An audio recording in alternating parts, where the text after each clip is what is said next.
मिथ्या सिद्धांत दुर्ध्वांत विध्वंसन विचक्षणः जयतीर्थाख्यतरणीर् भासतां नो हृदंबरे. गुरुभ्यो नमः परमगुरुभ्यो नमः ஸ்ரீமதானந்த தீர்த்த பகவத் பாதாச்சாரிய குருபியோ நம ஹரிஹி ஓம். அனைவருக்கும் வணக்கம். சேலம் பாலாஜி அப்படிங்கிற அந்த யூடியூப் சேனல் வழியாக உங்களை மீண்டும் சந்திப்பதில் நான் பெருமகிழ்ச்சி அடைகிறேன். தாசர் பாடல்களின் தமிழ் விளக்கம் அப்படிங்கிறத பார்த்தீங்கன்னா இது 210வது எபிசோட். ஸோ இதுவரை நீங்கள் கொடுத்து வந்த அன்புக்கும் ஆதரவுக்கும் மிக்க நன்றி. இப்போ இந்த வர்ற பஞ்சமி அன்னைக்கு டீகாச்சாரியார் என்று அழைக்கப்படுகின்ற ஸ்ரீ ஜெயதீர்த்தருடைய ஆராதனை வருகிறது. ஸோ அந்த ஆராதனையை முன்னிட்டு அவரை போற்றி ஸ்ரீ விஜயதாசர் எழுதிய ஒரு பாடல் தான் எடுத்துக்கொண்டிருக்கிறோம். டீகாச்சாரியர பாத சோகித கொனே தூளி தாக்கித மனுஜரிகே அப்படிங்கிற ஒரு பாடல் தான் எடுத்துக்கொண்டிருக்கிறோம். இந்த பாடலுக்கு போவதற்கு முன்பாக நாம் சில வார்த்தைகள் நம்மளுடைய டீகாச்சாரியரை பற்றி தெரிந்து கொண்டு பின்பு சொல்லுவோம். அதாவது முன்னாடியே நிறைய சொல்லியிருக்கேன், இது எல்லாரும் சொல்லியிருக்காங்க, யாருக்கும் புதுசாக ஒன்றும் கிடையாது. இருந்தாலும் அவருடைய இந்த ஆராதனை நேரத்திலே அவரை மறுபடியும் நினைவு கூறுவோம் என்பதற்காக ஒரு 4 வார்த்தைகள். இவருடைய காலம்னு பார்த்தீங்கன்னா 1345 1388. அதாவது மத்வாச்சாரியருடைய சிஷ்யரான அக்ஷோபிய தீர்த்தருடைய சிஷ்யர் இவர். அதாவது இவர் போன பிறவியிலேயே ஒரு எருதாக இருந்திருக்கிறார். இவர் இந்திரனுடைய அம்சமாக கருதப்படுகிறார். அவர் அர்ஜுனனாக பிறக்கிறார். மகாபாரத காலத்திலே அர்ஜுனனாக பிறக்கிறார். அப்புறம் என்ன பண்றாரு, மத்வாச்சாரியருடைய எருதாக பிறக்கிறார் அப்படின்னு சொல்றாங்க. அதாவது மத்வாச்சாரியர் எங்க பிரவச்சனத்துக்கு போனாலும் அவருடைய புத்தகங்களை எல்லாம் ஒரு எருது சுமந்து கொண்டு வரும். எங்க இந்த உடுப்பிலேருந்து அவர் பத்ரிகாசிரமம் போற வரைக்கும் எல்லா நேரத்திலுமே அந்த எருது அவருடன் இருந்திருக்கிறது. அதே மாதிரி இவர் எங்கெல்லாம் பிரவச்சனம் பண்றாரோ அந்த எருதை என்ன பண்ணுவாருன்னா ஏற்ற மாதிரி ஒரு சின்ன கம்பத்துல கட்டி வச்சு தான் பிரவச்சனம் பண்ணுவார். ஸோ இவர் பண்ணக்கூடிய எல்லா பிரவச்சனைகளும் அந்த எருது கேட்டுக்கொண்டே இருந்தது, கிரகித்து கொண்டே இருந்தது. அப்போ ஒரு முறை அவர் கேட்குறாங்க, எதுக்கு இங்கே எருதை கட்டி வச்சிருக்கீங்கன்னு கேட்குறாங்க. அவர் சொல்றார், மத்வாச்சாரியர், இந்த எருது தான் பின்னாளிலே என்னுடைய எல்லா நூல்களுக்கும் வியாக்கியானம் எழுத போகிறது அப்படின்னு சொல்றார். அப்போ சில பேர் பொறாமைப்பட்டு அந்த எருதுக்கு விஷம் கூட வச்சிடறாங்க. அதை ஒரு துவாதச சோசம் சொல்லி அந்த விஷயத்தை இன்னைக்கு அந்த எருதை காப்பாற்றுகிறாருன்னு. ஸோ அது போல ஒரு அருமையான ஒரு மத்வாச்சாரியருடனே இருந்து அவருடைய பிரவச்சனங்களை கேட்கக்கூடிய ஒரு பாக்கியம் பெற்ற ஒரு எருதாக இருந்து அதற்கு பிறகு அடுத்த பிரிவில் அவர் தான் ஜெயதீர்த்தராக வருகிறார் அப்படின்னு சொல்றாங்க. இவருடைய இந்திரனுடைய அம்சம் சொல்றாங்க. அப்புறம் இவர் மேல ஆதிசேஷனுடைய ஆவேசம் இருக்கிறது அப்படின்னு சொல்றாங்க.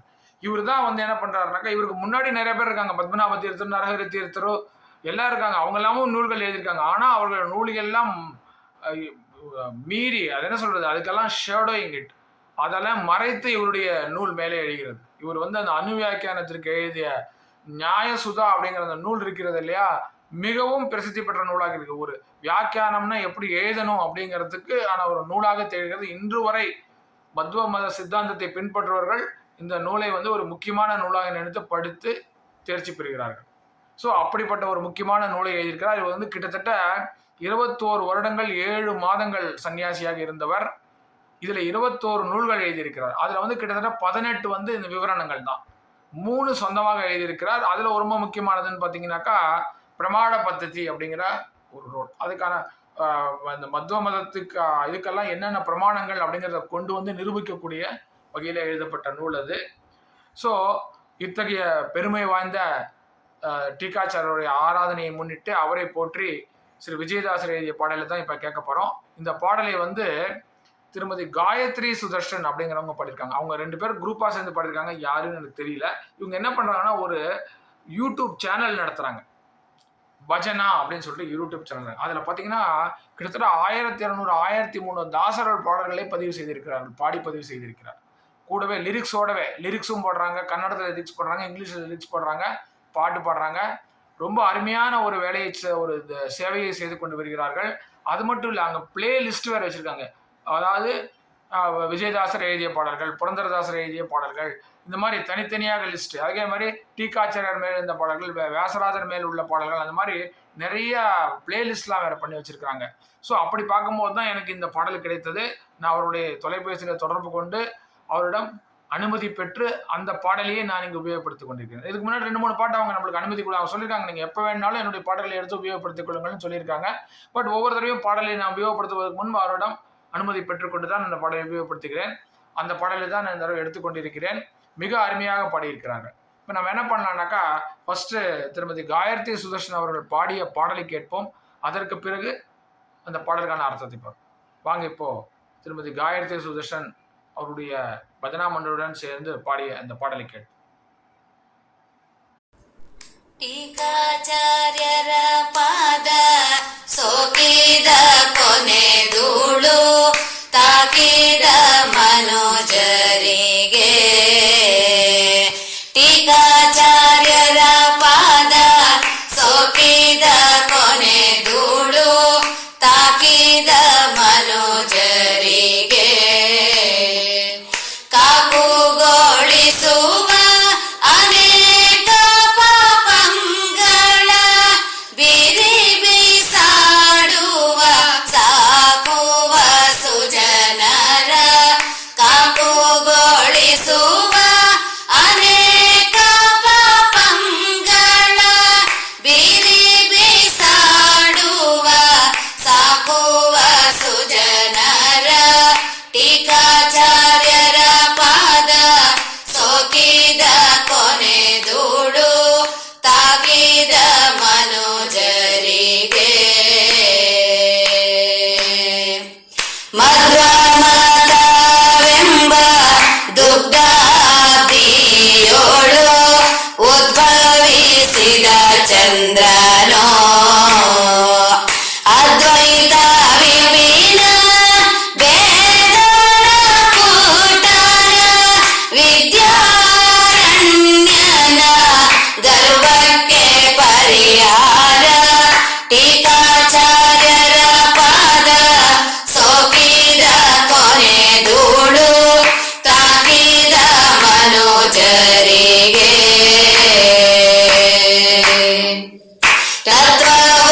ತತ್ವವನುದಿಸಲು ತತ್ವ ಸುಧಾ ಭಾಷ್ಯ ವಿಸ್ತರಿಸಿದ ಚಂದ್ರನೋ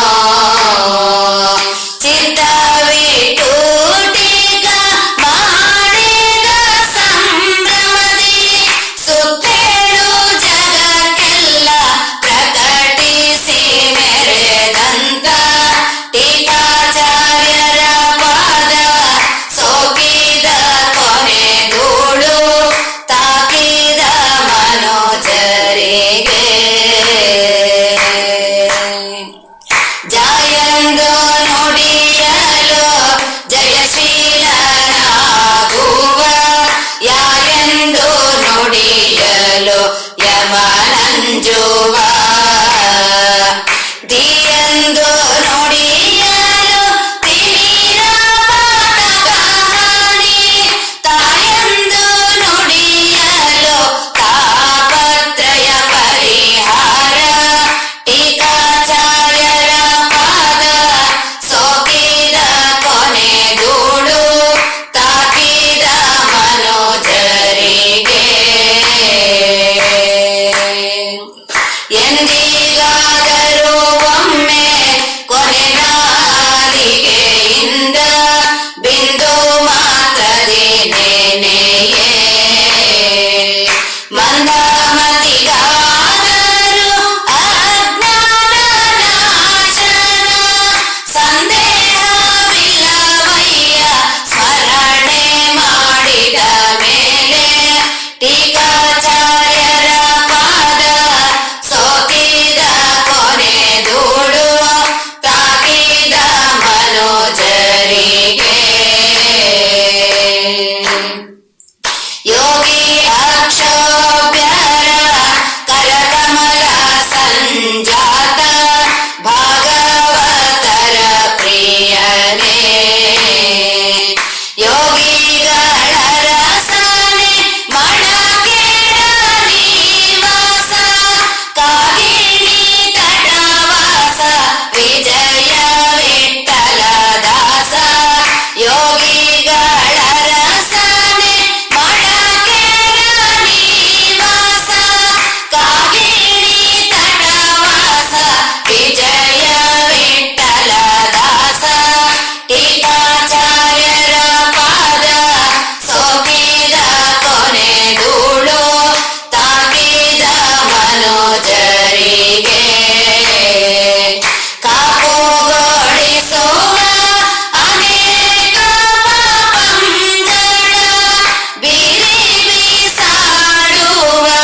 சுதர்ஷன் அவர்களும் அவருடன் சேர்ந்து பாடியவர்கள் இந்த பாடை மிக அருமையாக பாடியிருந்தார்கள். அவருக்கு என்னுடைய பாராட்டுகளையும் நன்றிகளையும் நான் தெரிவித்துக் கொள்கிறேன். இப்போ பாட்டோட பல்லவிக்கும் அனுபல்விக்கும் இதுல விடனா பாட்டோட பல்லவியும் அனுபல்வியும் சேர்த்தாதான் அர்த்தம் புரியும். ಟೀಕಾಚಾರ್ಯರ ಪಾದ ಸೋಕಿತ ಕೊನೆ தூளி தாக்கித மனுஜரிகே, அதாவது அந்த டீகாச்சாரியர் இருக்கிறார் இல்லையா ஜெயதீர்த்தர், அவருடைய கால் பட்ட மண்ணினுடைய ஒரு துளி இருக்குது இல்லையா அதனுடைய ஒரு முனை சோகித பட்ட பாத சோகித காதம் பட்ட கோனே தூளி, அதாவது சின்ன மண் துகள் அது யார் மேலேயே பட்டுதுன்னா அந்த மனிதருக்கு என்ன நிகழும் அப்படின்னாக்கா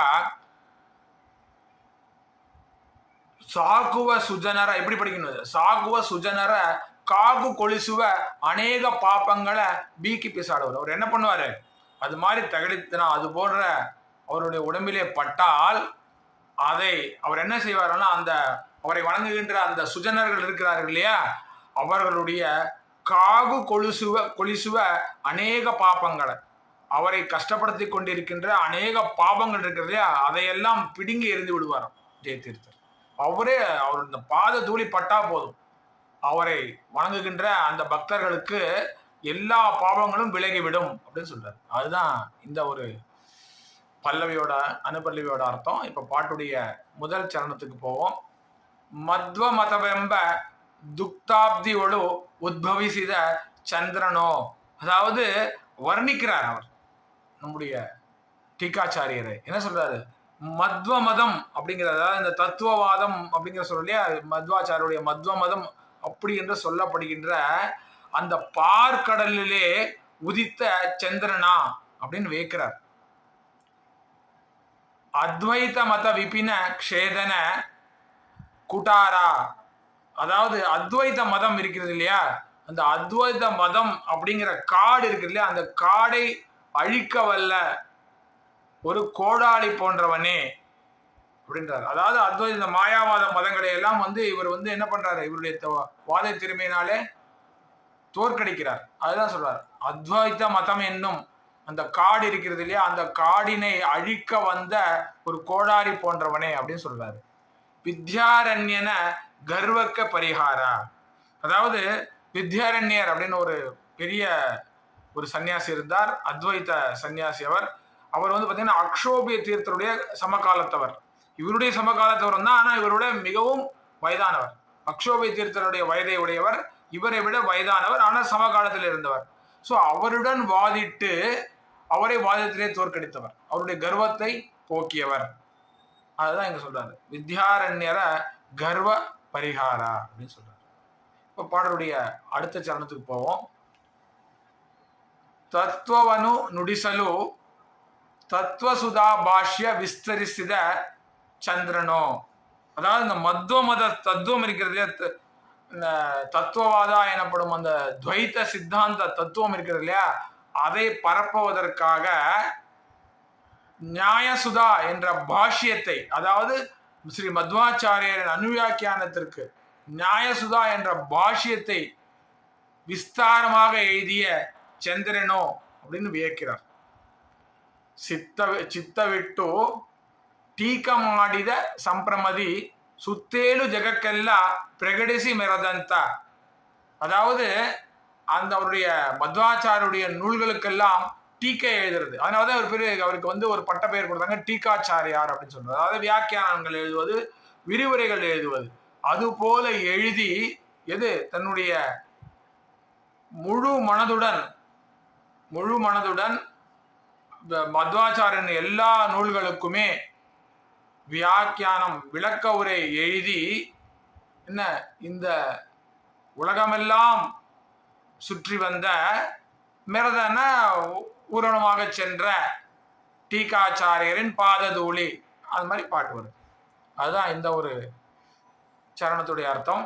இப்போ பாடலுடைய அடுத்த சரணத்துக்கு போவோம். ಎಂದಿಗಾದರೂ ಒಮ್ಮೆ ಕೊನೆ ನಾಳಿಗೆಯಿಂದ பிந்து மாத்திரதி நினையே, எப்பாவது ஒரு நாள், டெய்லி எல்லாம் ஒன்றும் பண்ண வேண்டாம், என்னைக்காவது ஒரு நாள், எந்திகாவது ஒம்மே என்னைக்காவது ஒரு நாள், கொனே நாளிகை இந்த நாக்கு நுனி இருக்கிறதுல அதன் வழியாக பிந்து மாத்திரதின் நினையே, சின்ன துளி நினைச்சா போதும், டீகாச்சாரியா அப்படின்னு சும்மா நினைச்சா போதும், நீங்க நினையே மந்தமதிகாதரு அஜ்ஞான நாசனம், மந்தமதியை இருக்கிற மக்களுக்கு கூட என்ன ஆகும், அவருடைய அஞ்ஞானம் வந்து என்ன ஆகும், நாசமாகி போடும். அவர்கள் ஞானத்தை பெறுவார்கள். அவருடைய அஞ்ஞானம் நாசமாகி அவர்கள் ஞானத்தை பெறுவார்கள். இதுக்கு என்ன சொல்றாரு, சந்தேகவில்லவையா ஸ்மரணை மாடித மேலே, அவரை நீங்கள் நாக்கு நுனியிலே ஒரு சின்ன துளி மாத்திரத்திலே ஸ்மரணை செய்த பொழுது, இவன் மந்தமதியா இருந்தாலும் கூட அவருடைய அஞ்ஞானம் இருக்கிறது இல்லையா, அது நாசமாகிவிடும். இதற்கு எந்த விதமான சந்தேகமும் இல்லை. சந்தேகம் இல்லவையா அப்படின்னு சொல்றாரு. சந்தேகமற நிச்சயமாக அவருடைய அஞ்ஞானமானது விலகிவிடும் அப்படின்னு சொல்றாரு. அதுதான் இந்த ஒரு சரணத்துடைய அர்த்தம். இப்ப பாட்டுடைய அடுத்த சரணத்துக்கு போவோம். ஜாயந்து நுடியலோ ஜெயசீலனாகவே, அவருடைய பேர் இருக்குது, அதை நீ எப்படி உச்சரிக்க அர்த்தம் சொல்றாருல, நுனி நாக்கில் உச்சரிச்சாலே போதும் உங்களுக்கு அஞ்ஞானம் விலகி ஞானம் கிடைச்சிருந்தாரு. என்ன சொல்றானுங்க, ஜெயதீர்த்தரு அப்படின்னு சொல்லும்போது ஜாயந்து நுடியலோ, ஜெயதீர்த்தரும் சொல்றாங்க, நீ ஜான்னு சொன்னா போதும், நீ என்ன ஆயிடுவீங்க, ஜெயசீலன் ஆகுவீர்கள், வெற்றி வீரனாக மாறி விடுவீர்கள், எல்லாவற்றிலும் வெற்றி பெறுவீர்கள். யாயந்து நுடியலோ யமன் அஞ்சுவா, அந்த ஜெயதீர்த்தர்ல ஜ அப்படின்னு சொன்னீங்கன்னா நீங்க வெற்றி வீரராக இருப்பாங்க. யா அப்படிங்கிற சொல்லும்போது இந்த யமனே உங்களை பார்த்து அஞ்சுவானாம், இவரிடம் நெருங்குவதற்கு அஞ்ச வேண்டும் என்று இருப்பான். யமனு அஞ்சுவா தீயந்து நுடியலு திமிரபாதக ஹானி, தீன்னு சொன்னீங்கன்னா உங்களுக்கு இதுவரை நீங்க செய்த அந்த பாதகங்கள் இருக்கிற பஞ்ச பாதகங்கள் பாவங்கள் இருக்கிறா அதெல்லாம் அழிந்து விடும். தாயந்து நுடியலு தாபத்திரிய பரிகாரம், நீங்க தான் சொன்னா போதும், உங்களுடைய தாபத்திரியங்கள்லாம் கஷ்டங்கள், உங்களுடைய கஷ்டங்கள் எல்லாம் பரிகாரம் ஆகிவிடும் அப்படின்னு சொல்றாரு. அதுதான் இந்த சரணத்துடைய அர்த்தம். இப்ப பாடலுடைய கடைசி சரணத்துக்கு போவோம்.